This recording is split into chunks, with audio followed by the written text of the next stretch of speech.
Eu sou Claudia Inhaia. Eu sou Sabrina Ribeiro. E nós estamos aqui no evento do Instituto Oncoguia para comemorar o Dia Mundial dos Cuidados Paliativos junto com vocês e trazer uma grande novidade da Academia Nacional de Cuidados Paliativos. O tema do Dia Mundial de Cuidado Paliativo esse ano é Meu Cuidado, Meu Direito. E a gente sabe que esse cuidado ainda está muito distante de muitas pessoas que precisam. Então a gente está trazendo uma novidade que vai aproximar esse cuidado dos pacientes e dos profissionais de saúde. Essa novidade é um podcast, o PaliCast, o podcast da Academia Nacional de Cuidados Paliativos. E hoje nós estamos aqui com André Felipe Junqueira, presidente da Academia Nacional de Cuidados Paliativos, e a Luciana Rô, presidente do Instituto Oncoguia, para dividir com vocês a gravação ao vivo do primeiro podcast que vai ser lançado, então, dessa sequência. Boa tarde, Cláudia. Boa tarde, Sabrina. Boa tarde a todo mundo que está acompanhando a gente nessa live. E boa tarde a todo mundo que está escutando o PaliCast. Oi, gente. Boa tarde. Para mim também é um enorme prazer estar recebendo todos vocês aqui no meio do nosso encontro de câncer de mama, no meio do Outubro Rosa. E ajudando a dar a voz, a realmente fazer mais barulho nesse dia 12, então, de outubro, considerado o Dia Mundial dos Cuidados Paliativos. Muito obrigada. André, vamos começar então a conversar sério aí. Conta pra gente um pouquinho, já que nós estamos falando sobre acesso, como é que está a situação de acesso aos cuidados paliativos no Brasil afora? Bom, o cuidado paliativo no Brasil ele vem se desenvolvendo nos últimos 15 anos. E a gente observa principalmente nos últimos 5 anos. Mas ainda o nível ainda de serviços isolados. A gente tem poucos serviços de cuidados paliativos. A gente está tentando mapear, deve até o fim do ano vai sair o Atlas de Cuidados Paliativos 2019. E o que nós observamos, um crescimento acelerado de serviços nos últimos 5 anos, muitos serviços novos, mas ainda muito concentrado em ambiente hospitalar. Então, o serviço ainda a gente não consegue, ainda não chegou no nível de oferecer serviços que atendam todas as pessoas em todos os locais. Infelizmente, essa associação de cuidado paliativo hospitalar, grande parte remete ao cuidado paliativo na fase de final de vida.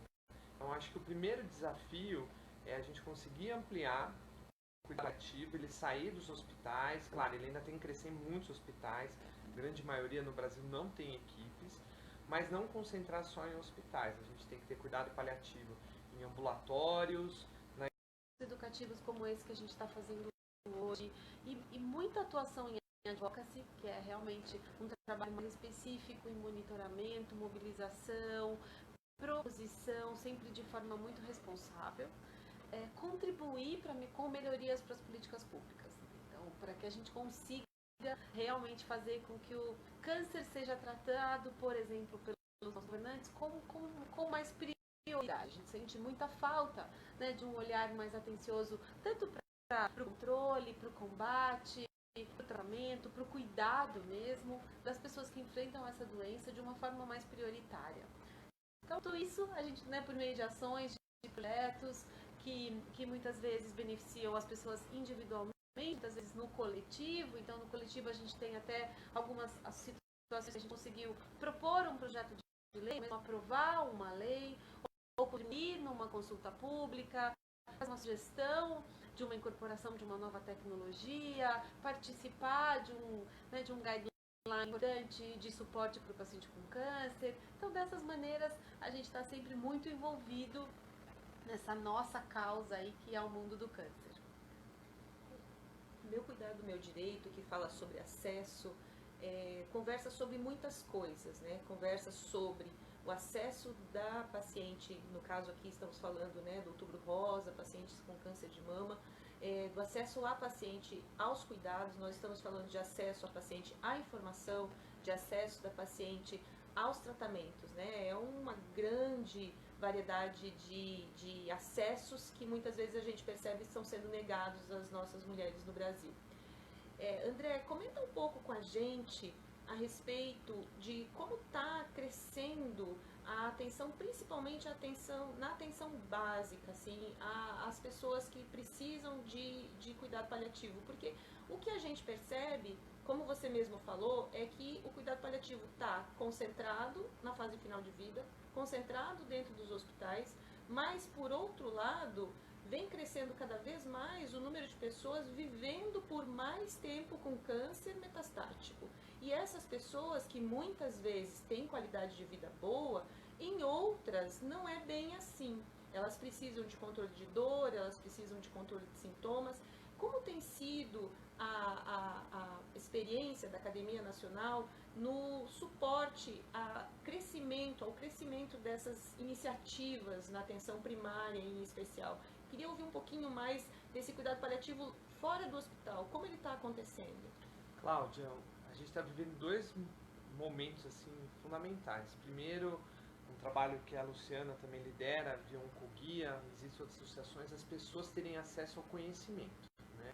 Acho que isso é o primeiro momento. A gente agora mesmo participou de uma palestra, as pessoas tentando mudar e falar, olha, então cuidado paliativo não é só terminalidade. Então a gente está percebendo que as pessoas estão buscando saber mais sobre cuidado paliativo, precoce, controle de sintomas, melhoria de qualidade de vida e trazendo esses questionamentos para os próprios profissionais de saúde. Então a NCP, ela tem como uma das suas bandeiras, assim como o Oncoguia, trazer comunicação e informação para os pacientes e para os seus familiares. Então a gente fez alguns vídeos no YouTube, a gente tem um canal que faz vídeos diretos para pacientes, tem publicado algumas cartilhas de comunicação. E do outro lado, tem havido um movimento de fornecer comunicação para os profissionais de saúde. Acho que o podcast é algo que a gente tem essa visão, porque o cuidado paliativo, ele tem uma vertente que é o especialista, que tem o conhecimento. Mas a gente não pode concentrar o cuidado paliativo só nos especialistas. Tá? Muitos profissionais que estão na atenção básica, eles têm que ter conhecimentos gerais de cuidado paliativo, que às vezes o primeiro acolhimento vai ser feito na UBS, no programa de saúde da família, no Melhor em Casa. Então a gente precisa treinar para essas pessoas. Existe uma visão do Ministério da Saúde de integrar o cuidado paliativo na política de atenção à saúde do SUS. Então o cuidado paliativo está sendo discutido de como a gente levar o cuidado paliativo para dentro da casa das pessoas. Eu acho que é um desafio num país do tamanho do Brasil, com diferenças culturais, com diferenças de informação, diferenças de acesso, mas a visão da academia nós temos que formar bons profissionais de saúde, mas a gente não pode concentrar o cuidado paliativo no paliativista. Assim como a hipertensão não pode ser tratada somente por cardiologista, a depressão somente por psiquiatra, o acesso ao cuidado paliativo não pode ser feito somente por paliativista. Ele é fundamental no sistema, mas a gente tem essa visão que o atendimento a todos os profissionais de saúde vai ter que contemplar essa visão de cuidado paliativo. Então isso já está inserido dentro da visão da NCP. Nós estamos no Outubro Rosa, né? E as ações de Outubro Rosa são focadas em prevenção, são focadas em cura, só que para alguns pacientes a cura é impossível, né? E o Oncoguia aqui está fazendo um trabalho lindo de incluir uma sala especialmente para essas pacientes, que são os pacientes com metástase. Fala um pouquinho pra gente da sua experiência com essas pacientes, a qualidade de vida que elas estão tendo, as mudanças. Sabe que esse projeto é muito especial, a ponto das pessoas acharem que o Oncoguia só trabalha com câncer de mama. Mas é um filhote realmente muito, né, assim, acho que até mais, elas têm uma fala muito de transformação a partir do momento que a gente conseguiu reunir esse grupo que a gente chama Rede Mais Vida. Mas eu não tenho dúvida do quanto este projeto transformou também o nosso olhar, né? A forma como a gente trabalha, a definição das escolhas, das prioridades, de todas as nossas ações aí, até mesmo institucional. Então a Rede Mais Vida é um grupo, foi fundada por um grupo de pacientes de câncer de mama metastático, que literalmente há 6 anos nos procurou e falou, tô cansada de não ter espaço no Outubro Rosa, né? Outubro Rosa fala em cura, Outubro Rosa fala em prevenção, e eu que estou aqui viva, bem, né, vivendo com qualidade de vida, não sou inserida, não tenho espaço. Também quero aprender, também quero me informar, também quero poder compartilhar minha história. E aí a gente teve então a ideia de fazer primeiro um evento. Então esse aqui já é o 6º ano que a gente faz esse eventão específico para câncer de mama metastático.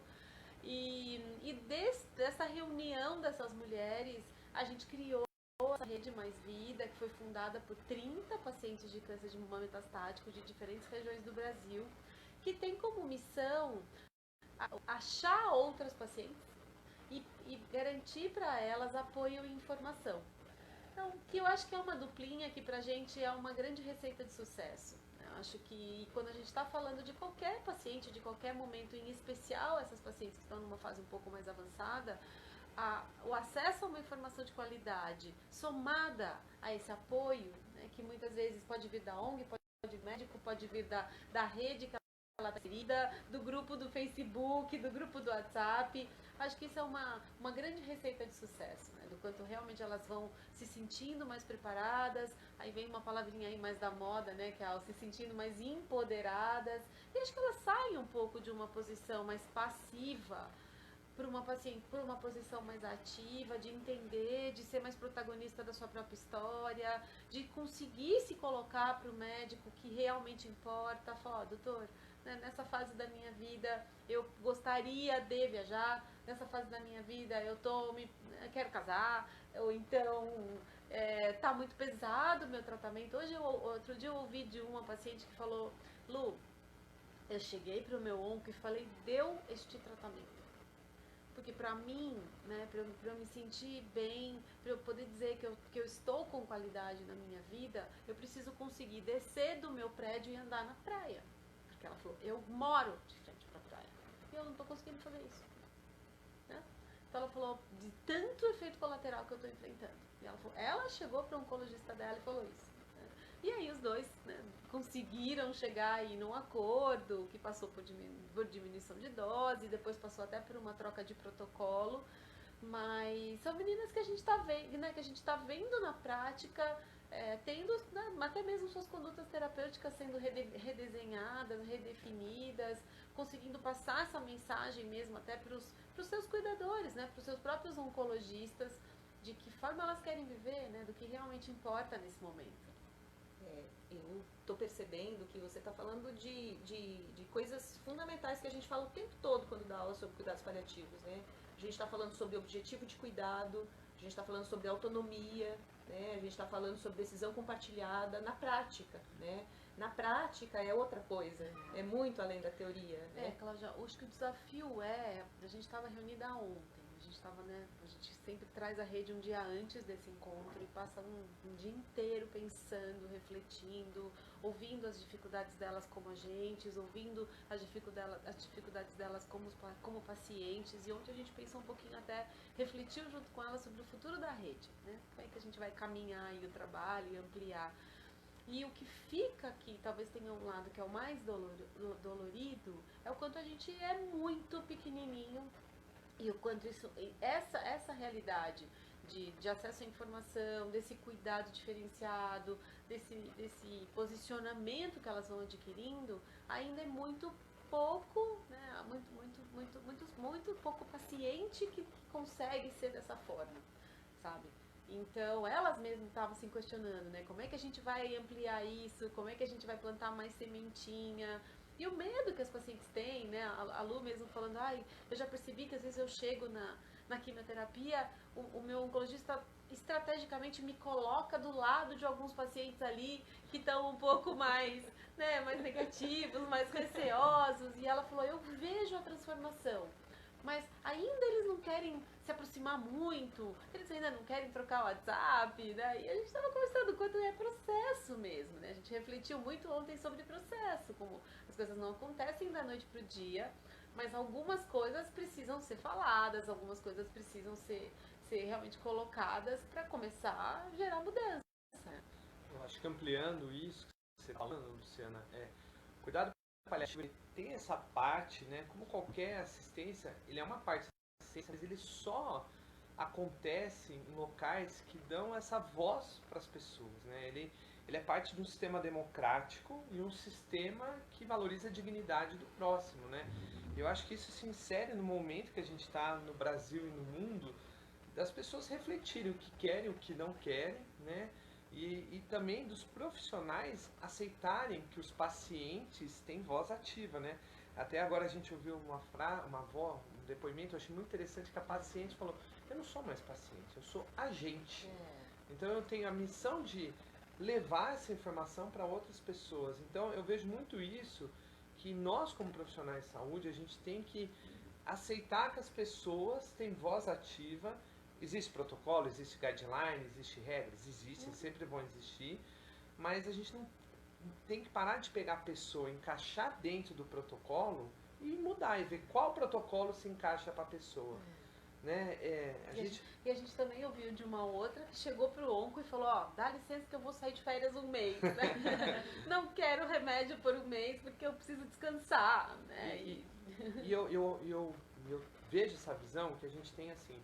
É interessante, como você falou, a angústia de quem está tomando contato com isso, de falar: ai, como é pouco, como precisaria melhorar. E eu acho que tem essa visão individual, mas a gente tem que trabalhar para agentes, profissionais de saúde, políticas públicas contemplarem que isso seja um direito de cada um. Eu acho que o lema da campanha assim, é meu direito, para a gente ampliar, e eu sempre comparo a visão que a gente está com o outro lado da vida, que é o nascerem. Eu acho que a Cláudia, que tem essa formação, pode até ampliar a discussão. Eu comparo com os programas de 20 anos atrás de falar de parto humanizado, porque a gente tinha cesariana, era o modelo padrão, Brasil campeão de cesárea. Aí começou alguns obstetras, enfermeiros obstétricos se revoltaram, as pacientes começaram, as mães, né, que a gente nem fala paciente, fala as mães, as gestantes falam: não quero isso. Aí começou movimentos individuais, esses movimentos viraram políticas hospitalares, né, Hospital Amigo da Criança, e isso se incorporou numa política de saúde. Hoje em dia é inadmissível você não conversar com a mulher sobre que canal de parto ela queira. É inadmissível pegar a criança e não dá para a mãe amamentar nos primeiros minutos. Então eu comparo essa longa história da obstetrícia brasileira com a história que a gente está vivendo. A gente ainda está no momento, as pessoas são assim: eu quero ser assim, eu quero ser... Mas a gente ainda não construiu oferecer o que a gente oferece para o começo da vida, né? Então, eu acho que a gente tem uma jornada muito grande a cumprir. Mesmo porque é impossível, em câncer de mama, que a gente tem tantas linhas de tratamento, fazer um estudo específico de: será que se eu tirar 2 semanas para viajar vai fazer alguma diferença? Né? É impossível testar todas as possibilidades, e esse tratamento tem que ser ajustado para cada paciente. E a gente vê cada vez mais pacientes entendendo o cuidado paliativo como direito delas, e os profissionais de saúde, que a gente também quer atingir no nosso podcast, não concordando ou não entendendo isso muito bem. Eu tenho 3 amigas com câncer metastático que são da Rede Mais Vida, que você conhece muito bem, e as 3 já me falaram em diferentes momentos que não conseguiram ainda ter acesso ao cuidado paliativo. Uma falou: eu pedi para o meu oncologista, mas ele falou que era cedo. A outra pediu quando estava internada: olha, eu queria conhecer a equipe de cuidado. Não fala nisso. Então eu queria que vocês comentassem sobre essa necessidade da integração do cuidado paliativo no momento precoce, no momento que a paciente está bem, que ela pode se beneficiar muito mais. A gente acabou de ver aqui, né, André? 2 falas. Uma paciente que também falou isso, que ela tem muita dor. Estamos falando de uma paciente com sintoma, né, André? Sim. Assim, e que ela chegou pro onco e falou: acho que é melhor você me encaminhar para cuidados paliativos, porque você não está, ela assim, você não está cuidando da minha dor direito, né? E ele falou: não concordo com você, não está na hora ainda. Falou isso pra gente, né? Ainda até pediu a orientação do André do que fazer. E a outra foi de um desalinhamento entre ela foi até pro paliativista, mas meio que eles não estão se entendendo, porque um acha que é hora de entrar com cuidado paliativo, o outro acha que não é hora. Eu acho que a gente tem um desafio gigantesco aí, né? De como é que a gente garante esse alinhamento, como é que a gente capacita mais esse oncologista para que ele tenha um olhar, né, mais de paliativo, de cuidados paliativos mesmo, como é que a gente amplia o número de profissionais disponíveis com essa formação, porque hoje eles não existem, eles não estão disponíveis. E acho que, paralelamente, a gente tem muito o que desmistificar, né? A gente tem as pacientes, sim, olhando, né? A gente estava discutindo o tema agora, ainda tem um monte de paciente muito assustada. O próprio oncologista que estava na mesa, ele falou: se eu virar para minha paciente, que tá bem, sem sintoma, né? Que tá só fazendo um tratamento, e falar: olha, eu acho que é bom você passar lá com a equipe de cuidados paliativos, ele falou com todas as letras, eu acho que a minha paciente vai, né, me matar. Então, acho que tem um monte de recado aqui sendo dado que a gente precisa olhar, definir a melhor estratégia, chamar, conversar. A gente até brincou, será que o nome, né? Será que a gente vai ter que mudar o nome? E eu amo essa camiseta aqui de vocês, né? De paliativista. E acho que é isso mesmo, né? A gente tem aí agora um movimento importante de ativismo mesmo, de pessoas físicas e de instituições para que a gente consiga também ampliar. E vem esse dia lindo hoje aí, né? Desse tema que é meu cuidado, meu direito, né? Eu acho que o que talvez tenha que ficar muito claro é que cuidado paliativo não é cuidado de fim de vida. Cuidado de fim de vida é só um pedacinho muito pequeno do cuidado paliativo. Então, a partir do momento que a paciente tem uma doença grave e tem sofrimento, ela já pode se beneficiar de uma abordagem de cuidado paliativo. E isso é de acordo com a necessidade de cada um. André, que passos a gente está tomando como a NCP para tentar ampliar esse acesso, desmistificar, fazer com que as pessoas entendam um pouquinho melhor que você basicamente está tratando o sofrimento, você não está desistindo de nada ou terminando nada? Eu acho que pela NCP a gente tem divulgado muito essa visão de todas as abordagens de cuidado paliativo, todos os canais, assim. Tem o cuidado de fim de vida, onde o cuidado paliativo aparece com força, a gente também tem que discutir, mas a gente está trazendo muito antes, para assim, quais ações do cuidado paliativo tem impacto.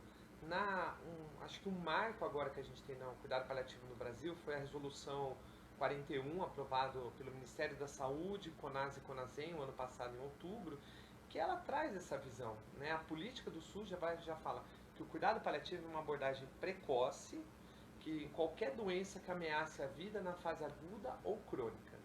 Então, a gente tem agora discutido dentro do Ministério, com o CONAS, CONASEM, como transformar isso em ações. Mas existe essa visão. Eu acho que a gente conseguiu já solidificar isso aqui ninguém mais pode chegar, nenhum paliativista falar, é só cuidar de fim de vida, mas a gente tem que ter ações de promoção, acho que essas parcerias, igual com o Guia, com outras sociedades, a gente tem participado de eventos acadêmicos de outras sociedades, eles querendo entender mais, né, como é que pode trazer. Eu acho que discutir protocolos, guidelines, introduzir o cuidado paliativo, como a gente ter maneiras de conversar sobre isso, e as pessoas também têm esse acesso de provocação. Né? Eu acho que é até um choque para o profissional do paciente que fala assim, eu quero receber cuidado paliativo. O profissional acha que ele não tem essa visão de falar, não, é muito cedo. Né? Mas ele falou, não, mas não quero morrer, eu quero viver mais, eu estou com dor, eu quero paliativo para isso. Aí você fala assim, nossa, então o paliativo ele ajuda nisso também, né? Então eu acho que tem um aspecto assim de trazer essa visão de recuperar a dignidade, recuperar o conforto, das pessoas falarem assim, olha, se tem um tratamento que melhora, aumenta a minha sobrevida, com qualidade de vida, com mínimos efeitos colaterais, ou sem efeito colateral e com custo baixo, eu acho que a gente não oferecer é omissão de tratamento, sabe? Eu falo assim, se o paliativo fosse precificado igual a quimioterapia, a gente já está milionário, né? Mas eu ia falar exatamente sobre isso, né?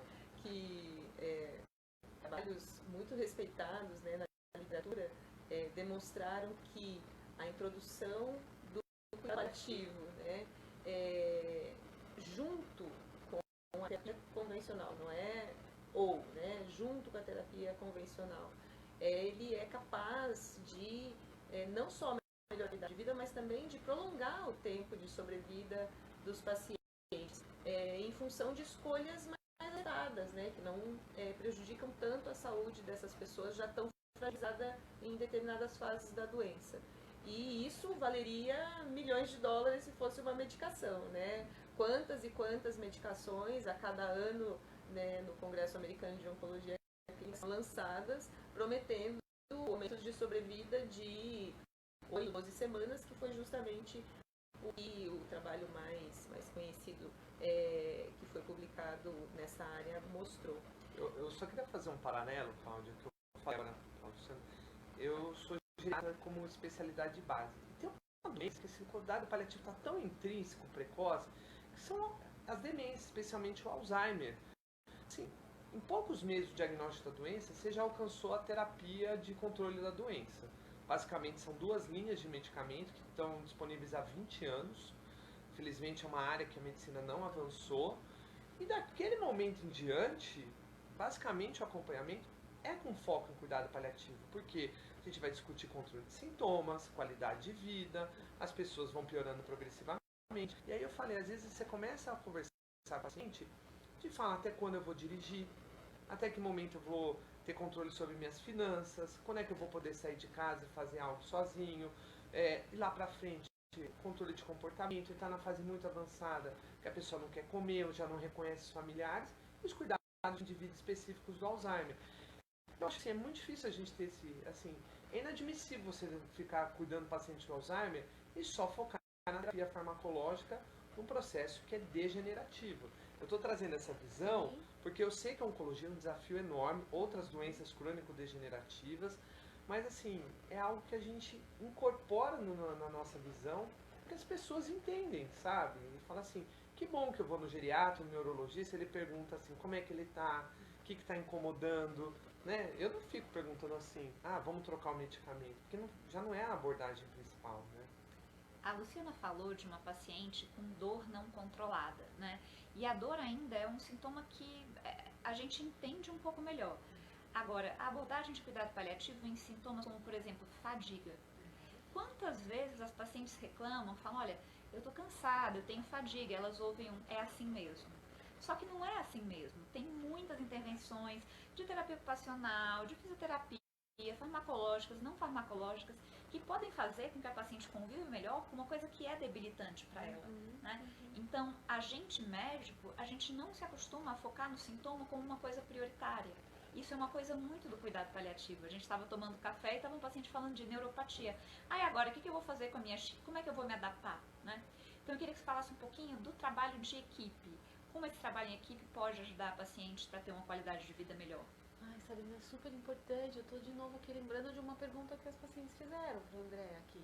Ela até trouxe a questão do dentista, né, perguntando de que forma que se o dentista faz também parte da equipe de cuidados paliativos, e aí veio até uma pergunta específica de osteonecrose, e, né, que é gerada aí por um medicamento. E eu acho que a gente tem percebido, né? Como você mesma falou, a gente tem hoje uma série de estudos mostrando que quando a intervenção, né, que quando o trabalho ele é multiprofissional, a paciente está vivendo mais e melhor, independente de estar em tratamento ou não. Agora, eu acho que esse é o ponto, porque este profissional não está acessível. Acho que esse é o ponto. Né? Não tem o paliativista, mas também não é fácil você ter acesso ao psicólogo, também não é fácil você ter acesso a um nutricionista, né? Também não é fácil você ter acesso a um fisioterapeuta especialista. A gente teve muito contato recentemente também com pacientes de colo de útero, de câncer de colo de útero, que passam por braquiterapia sem sedação. Né? E a gente vem conversando sobre isso, assim, eu fiquei tão mal com essa informação que eu fui conversar com os radioterapeutas que falavam, mas é isso, né? Tem que ser sem sedação, tem como ser sem sedação, e é um caos, que cada hospital faz do seu jeito. Porque um consegue pôr anestesista na sala, outro não, mas o resultado é uma grande maioria de pacientes de câncer de colo do útero fazendo a braque sem sedação, com impacto gigantesco em sexualidade, que também é outro assunto que ninguém conversa, né? E aí estamos falando de mulheres jovens, né, em plena fase ativa, que já tem impacto gigante em fertilidade, em autoestima. Então, como é que a gente cuida de tudo isso, né? Eu acho que como é que eu olho para a pessoa e não para a doença, e como é que eu priorizo aquilo que faz bem para a pessoa, claro, além do que eu estou fazendo para combater o câncer, né? Tem que ter um arsenal ali para fique quieto aí, câncer, deixa de te manter sob controle quando já não puder curar, mas como que eu estou cuidando, né, da pessoa como um todo, inclusive para ela aguentar o tratamento, né? Sempre que eu te ouço falando e sempre que a gente tem a oportunidade de ouvir as pacientes ou os pacientes, né, de qualquer tipo de doença, mas que tem o sofrimento desses sintomas, né, determinados por essas doenças, falando, a gente se dá conta, né, do quanto a gente está longe ainda de fazer uma prática de assistência em saúde que contemple as necessidades reais deles, né? Então, esse trabalho de ouvi-los, né, interpretá-los e transformar isso em algo que chegue nos profissionais é, assim, maravilhoso e eu acho que o Instituto está de parabéns. A gente quer aqui, com o Palicast e com esse episódio de abertura em especial, aproximar os profissionais dessa fala dos pacientes, né? Estimulá-los a ouvir mais, mesmo que você não tenha respostas, mesmo que num primeiro momento você não tenha respostas, porque muitas vezes uma mulher jovem vai trazer essa queixa de impacto sobre a sua sexualidade, você vai ficar com os olhões abertos assim e não vai saber o que dizer. Mas você pelo menos ouviu, você acolheu, que é o que a maioria não tem feito, né? A conversa tá tão boa, eu gosto tanto de falar com vocês, mas a gente já tem um tempo avançado aqui de encontro e eu queria ir pedindo para vocês deixar uma mensagem final para quem está nos escutando e já dizendo, né, assim, foi muito feliz esse encontro, eu estou muito feliz com ter vocês aqui, acho que atendeu completamente às nossas expectativas. Vou eu, André, ser sincera. Cláudia, eu acho que bom esse olhar de vocês para, né, para trazer essa mensagem pro profissional de saúde para que ele ouça, porque acho que do nosso lado a gente está o tempo inteiro estimulando para que o paciente fale, sabe? Porque o paciente também vem aí de uma realidade onde aquilo que eu importa, sabe? Como assim? Eu posso mesmo falar que tá doendo, né? Eu posso mesmo falar que eu tô sofrendo, eu posso mesmo falar que não tá bom assim, sabe? Então acho que vai ser aí um casamento incrível. E porque do nosso lado é isso, a gente vem brigando muito para que o paciente tenha voz e voto, né? Eu falo que acho que a gente vem, por um tempo aí a gente foi solenemente ignorado e acho que agora a gente já existe uma compreensão sim, né? Que os pacientes e que as organizações de pacientes têm voz, têm como contribuir, mas eu acho que a gente ainda precisa dar mais um passo, que é ser ouvido de verdade. Então, obrigada pelo cuidado, pelo convite. É um enorme prazer ter vocês aqui e poder estar aqui com vocês nesse primeiro podcast. Bom, eu queria agradecer muito o apoio da Oncoguia, de outras sociedades, chamar os pacientes, né, a terem acesso a essa informação, paciente oncológico, conheceu esse trabalho belíssimo da Oncoguia, né, parabenizar a Luciana, e os profissionais de saúde que têm interesse, procurar a NCP está de portas abertas, tudo que é ideia, que é projeto, a gente quer, o Palicast, vocês trouxeram essa ideia, a gente falou, não, é fantástico, né, e a NCP é uma entidade que vive da visão dos seus profissionais, né, e a mensagem que eu deixo, eu gosto de pensar numa frase que eu vi, que era uma assim, eu vejo as coisas como são e pergunto por que são. E eu vejo as coisas que não são e pergunto por que não.